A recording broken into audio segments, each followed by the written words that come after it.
Now it's time for me to invite our opening batsman for the evening, Kunal Hazare, to take first guard. His topic has been quite aptly being given as My Grandpa Vijay Hazare. It's time for me to present a formal introduction of him as well. Kunal Ranjit Hazare is a first-class cricketer who has proudly represented the Baroda Cricket Association and India under 17 touring England in 1994.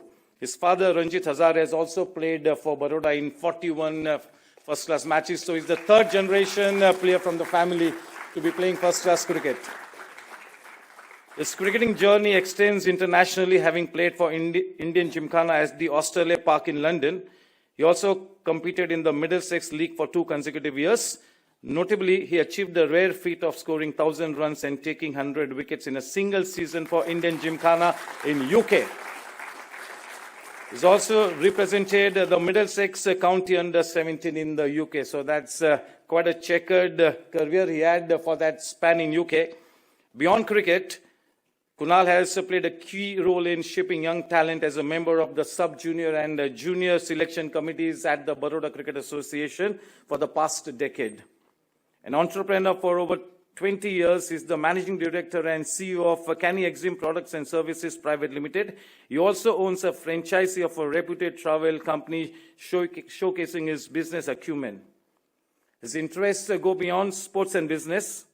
He enjoys playing cricket and lawn tennis and has been practicing meditation for the last 28 years, and that is why that calm on his face. Above all, he takes immense pride in being the grandson of the legendary cricketer Captain Vijay Hazare. He also proudly identifies himself as a Bharatvasi. And now, may I invite the Bharatvasi to please step forward and express his views on this wonderful evening, on this momentous occasion. Can we all give him the biggest round of applause? Over to Kunal Hazare.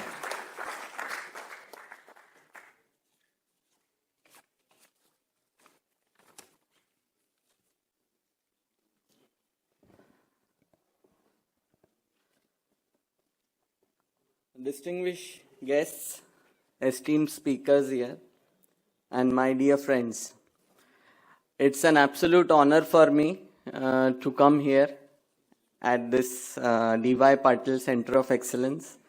And I have just seen the facilities and they are just excellent. It's just outclassed any other educational institution I have seen.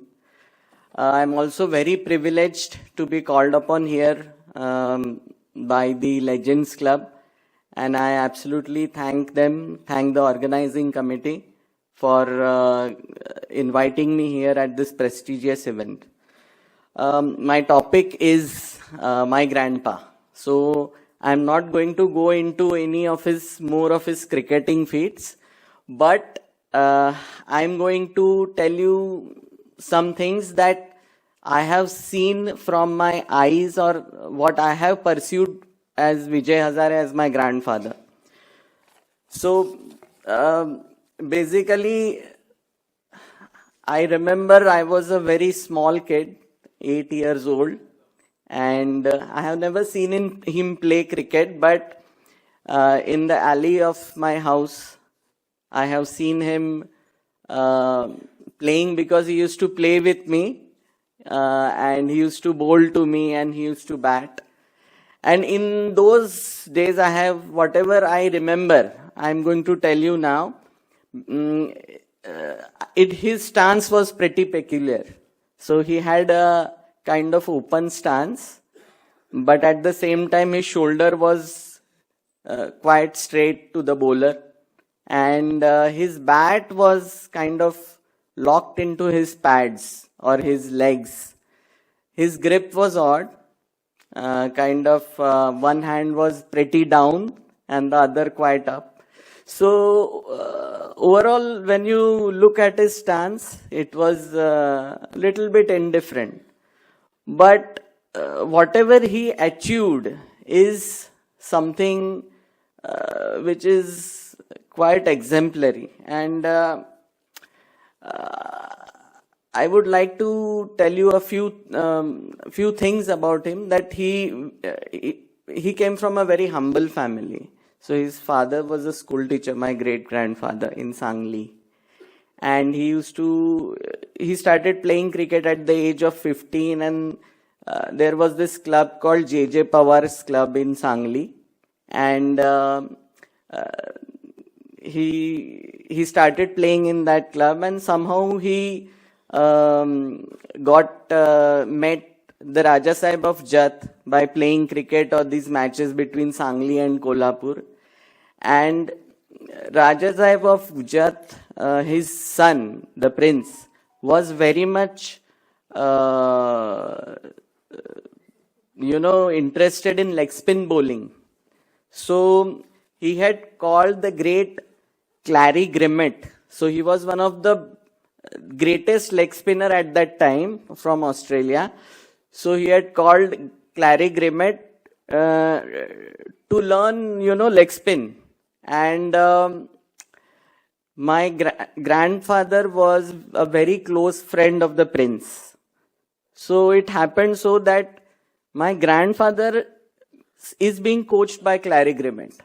So this one thing is, he was very lucky to be coached by him. And all the basics of cricket, that means the stance and the batting, the bowling, because my grandfather used to bowl round arm medium pace, and when the ball became old, he used to bowl leg spin. So he was this was also his versatility. So Clary Grimmett told him that you should never bowl a googly, because he was little fastish when he used to bowl leg spin. These stories he has told me, and that's how I'm telling you. And instead of googly, one ball he used to go straight, because he was quite quickish, and that is what earned him the wickets. So when India toured Australia in 1947-48, in that series in Adelaide, he scored 116 and 145. And I have heard him telling me Ray Lindwall and Keith Miller bowling to him. And there was this instance that Ray Lindwall was like, Glenn McGrath. So he used to bowl one line. From the first ball till the end of the day, his pace used to be same. He used to bowl just right outside the off stump, nigging the batsman. And Keith Miller was completely opposite. He had no run-up. He will suddenly come and bowl with 2 steps, or he would bowl with 20 steps run-up, and he was totally unpredictable. So 1 over, this Keith Miller bowled a bouncer, and my grandpa hooked him to a boundary. So next ball, that he bowled a bouncer with just 2 steps. He again hooked it, and it went to a boundary. So Keith Miller went to Don Bradman, and he told, I want one more fielder on the leg side. So Don Bradman told him, just go and bowl. The fielding remains the same. So these are the instances, I have what he has told me. And that game, unfortunately, India lost by an innings, in spite of scoring 116 and 145. But why he remembers this match and why he remembers this thing, there is one more reason. Clary Grimmett was in the Adelaide Stadium watching him play. And it was the best, you can say the debt was given back. And he was the most happiest person, and my grandfather was called for a dinner at Clary Grimmett's house. And they made notes and all that. He used to tell me that was the most fascinating moment. So this one thing is what you call the Guru-Shishya relationship, And this I remember distinctly. One more thing I remember is that when my grandpa was in Australia. I just mentioned that he got him out 3 times. But the 2 times he got him out was basically Don Bradman had already scored 260 odd and 100 and he was over 100 runs. But the last wicket that he got, it was in the test match.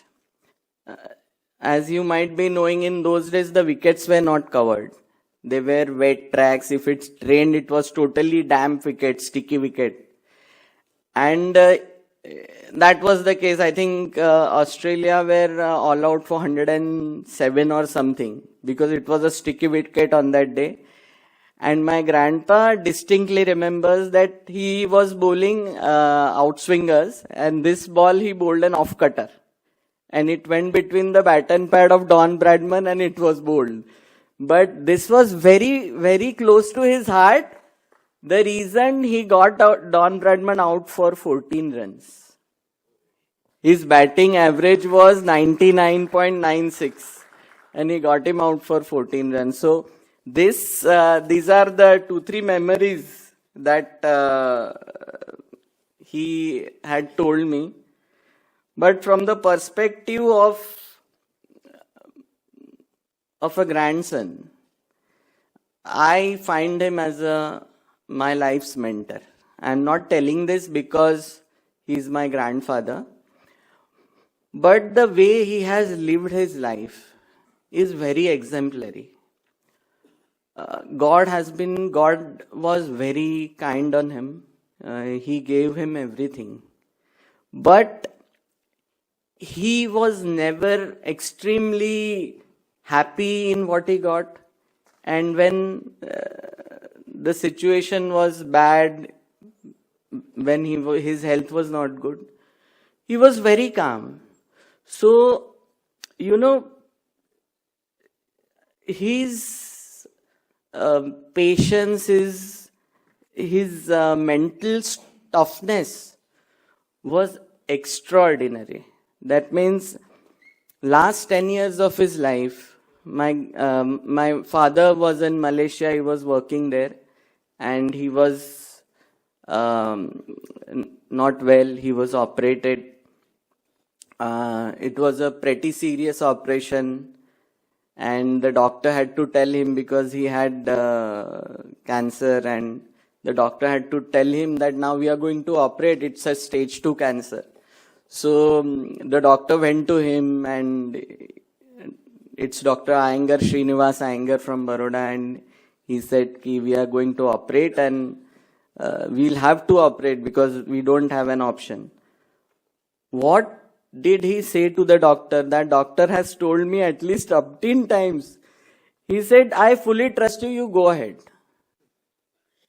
This was his statement when he was when the chips were down, when he's 83 years old, his health is not good. And after he was operated, 40 days he was in the hospital. It happened at least 3 to 4 times that he came out of the ICU and suddenly his liver collapsed. He again had to be in ICU. And this happened 2-3 times. But every time he went into the ICU, everything became good. So the doctors were confused how this is happening. Sometimes the kidney fails, sometimes the liver fails, and it again comes back. And so after 40 days, he came to our house back home, but he was not good.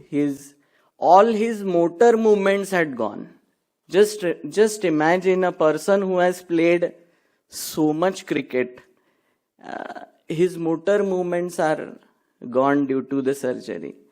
And you won't imagine, we had one physiotherapist, he worked on him 6 months.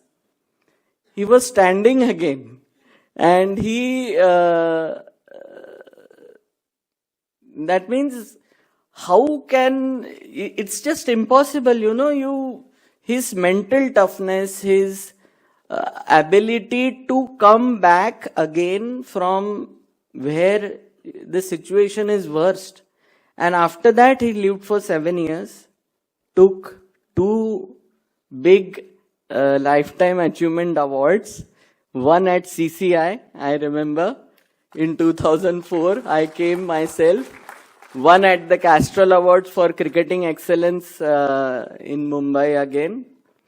And this is something which is very exemplary. And I have never seen him get angry. Never ever in my life.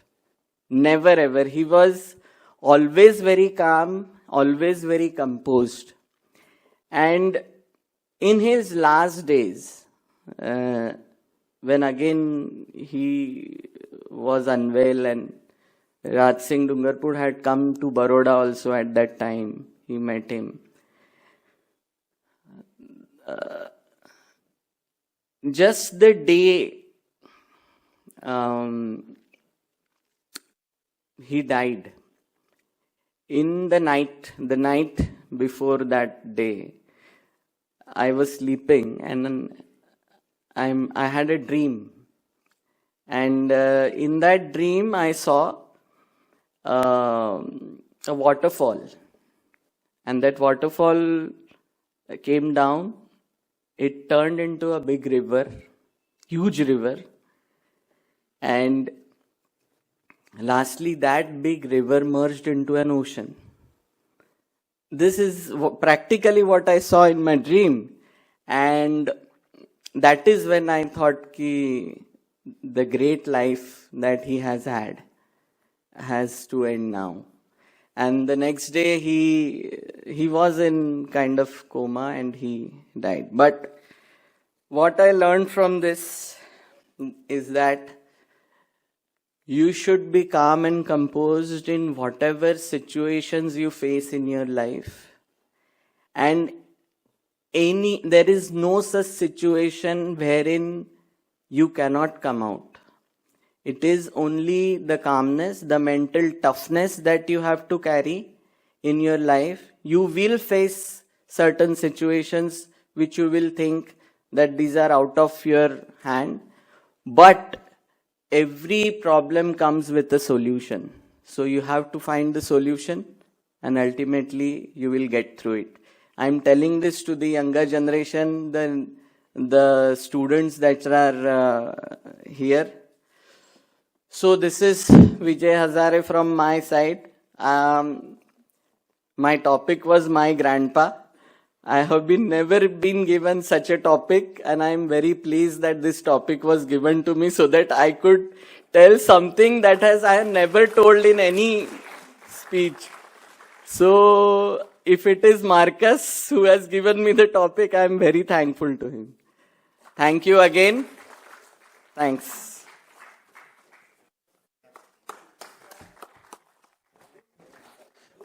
Thank you so much, sir. Marcus Kuto has a very specific question for you. The rest of the questions will be taken later, but for the moment, it's going to be Marcus Kuto with a specific question for Kunal Hazare.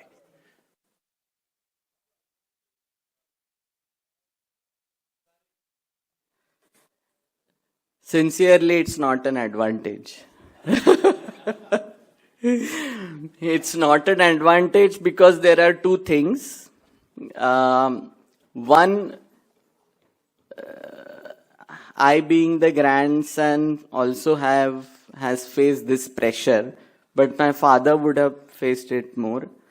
So when such a great, if you are a son or a grandson of such a great cricketer, people expect you to become Vijay Hazare from the ball one or day one. But that is not possible actually, you know. Vijay Hazare also had to persevere. He also had to, you know, go through the blocks, go through the problems and everything. So first thing is the pressure of being the grandson. This is one thing. If you can shed off this pressure from your mind, then it's ahead. But then people don't let you shed off this pressure. Second thing is, it's sometimes, you know, people want other people to succeed more than the son or the grandson of a great cricketer. This is one more thing. So it's not an advantage.